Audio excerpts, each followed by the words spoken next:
السلام عليكم متتبعات وصديقات القناة، مرحبا بكم اليوم في شيوة جديدة. اليوم ان شاء الله غادي نقدم لكم غراتان بلي بات. اول حاجة غادي نسلقوا لي بات.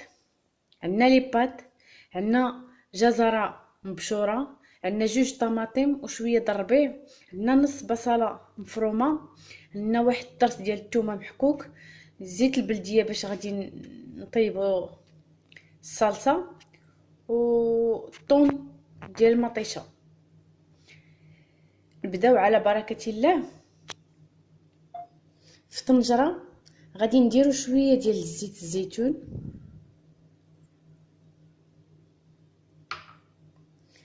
وغنديرو فيها شويه ديال واحد الطرس ديال الثومه، وغنديرو نصف بصله مفرومه،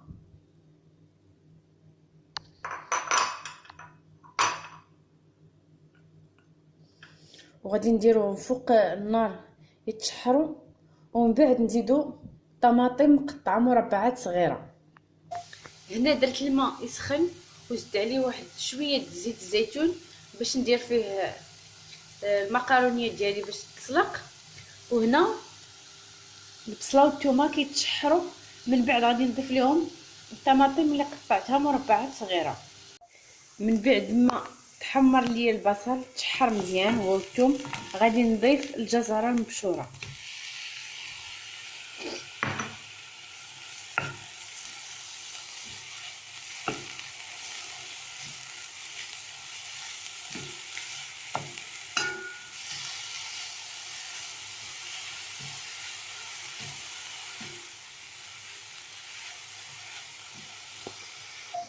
بعد ما تشحرت لينا تشحر لينا خيزو مع البصله والثومه، دابا غادي نضيفو طماطم، نضيفو مطيشه،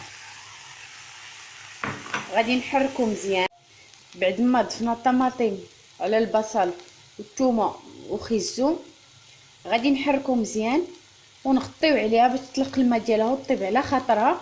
من بعد غادي نضيفو التوابل تطلق شويه تذوب ديك مطيشه، وديك الساعات نضيفو التوابل ديالنا. اخواتي هنا لي بات ديالنا باقي كيطيبوا. هنا الصلصه الطماطم راه ما ضفت ليها حتى نقطه د الماء، باقا كطيب. دابا غادي نزيد ليها التوابل. عندي في التوابل نصف ملعقه الخرقوم، نصف ملعقه سكنجبير، راس معلقه صغيره ابزار، ونصف ملعقه الملح. والملح كيبقى اختياري وكيبقى على حسب الذوق.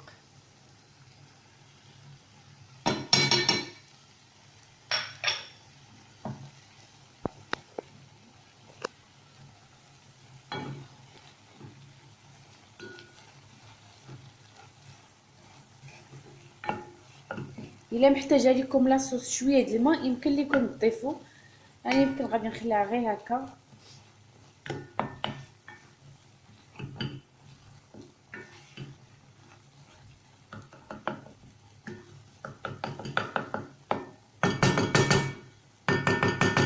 كنرجعوا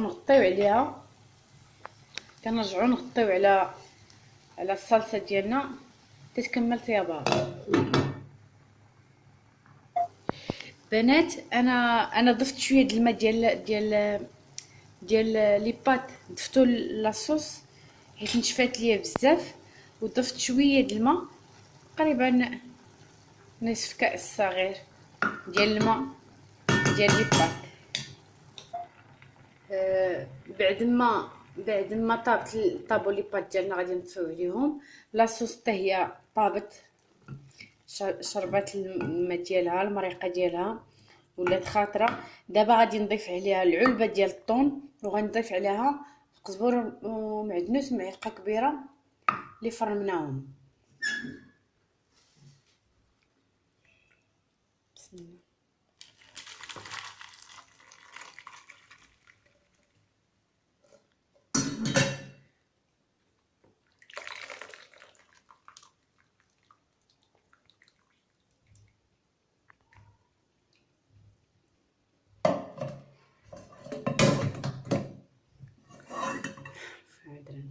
بعد ما ضفنا عليهم الطون بصلصه الطماطم والربيع، دابا غادي نحركوهم مزيان، نخلطوا لاصوص والطون والربيع ونخليوهم جانبا تيبردوا بما نقادو لا بيشاميل ديالنا.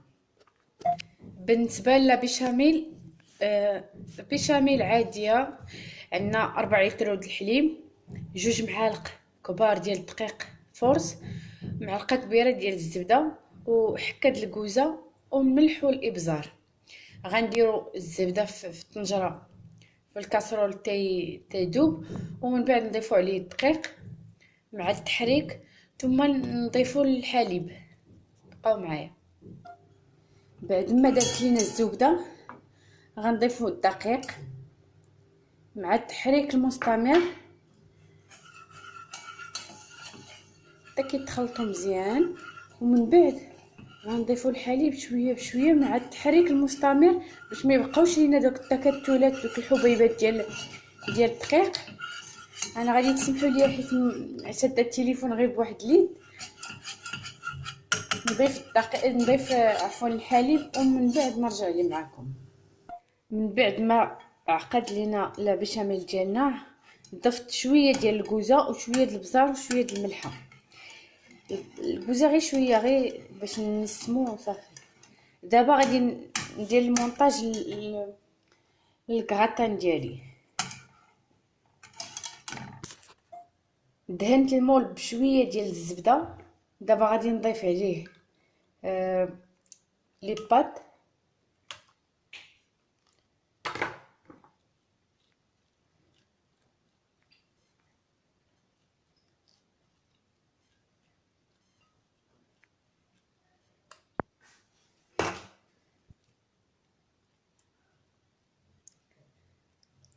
كنقاد لي بات ديالي نعمر كاع هاد الفراغات باش ما يبانش ليا المول، ومن بعد راه ما كيكونوش ملاصقين مع ديك الزيت اللي درنا في الماء، ما كيكونوش معجنين. غادي ندير لاصوص ديالي، ها هي غندير لاصوص وندير لا بيشاميل، ومن بعد نديرو الفرماج.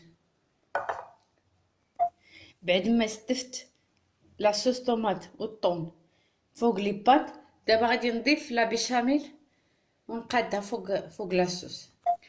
بعد ما قديت لا بيشاميل فوق الكغاتان، دابا غادي نضيف الجبن المبشور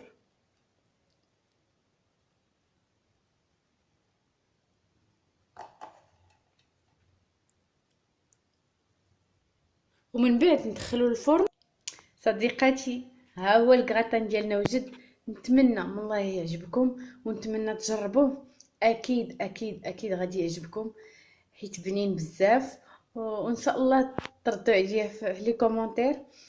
نتمنى تدعموني بابوني ولايك وتبارطاجيو لا فيديو مع الاصدقاء ديالكم. ان شاء الله غادي تشوفوا المزيد من الوصفات. يلا نخليكم على خير، الى الوصفه القادمه ان شاء الله. الى اللقاء وشهيه طيبه.